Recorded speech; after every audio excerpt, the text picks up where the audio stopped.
প্রথমবার আমি face to face Shakib ভাইয়াকে দেখব, ভীষণ এক্সাইটেড। সো হোপফুলি খুব ভালো কিছু হবে ইনশাল্লাহ। আপনি সময় দেখেন নাই নাকি এটাই ফার্স্ট টাইম? না, এই প্রথমবার। এই প্রথমবার? হ্যাঁ। অনেক জায়গায় অনেকের সাথে গিয়েছিলেন, কেমন অনুভূতি হয়েছে আপনার, এখন কেমন লাগছে? আমার ইন্ডিয়াতে অনেকবার প্রোগ্রামে যাওয়া হয়েছে। ওইখানে ইন্ডিয়ান যত অ্যাক্টরস অ্যান্ড হচ্ছে সিরিয়ালের যে নায়িকারা থাকে, নায়ক থাকে, ওদের সাথে আমার অনেক প্রোগ্রামে অ্যাটেন্ড করা হয়েছে। বাট এই প্রথমবার শুধু আমাদের বাংলাদেশের সুপারস্টার মেগাস্টার সাকিব ভাইয়ের সাথে আমার মালয়েশিয়াতে প্রোগ্রাম হবে। সাকিব খান বাদে আর কার সিনেমা দেখা হয়?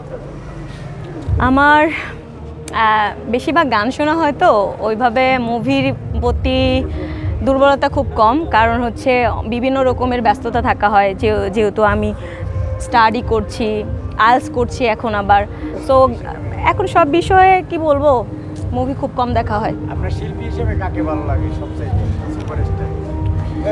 আমার সব যারা ভালো গান গায় সবার গানই আমার শোনা হয়।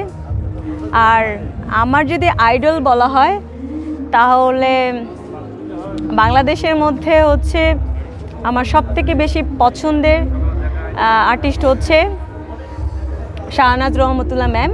ওনার গান আমি খুব শুনি। আর হচ্ছে যদি আধ্যাত্মিক বা ফোকের মধ্যে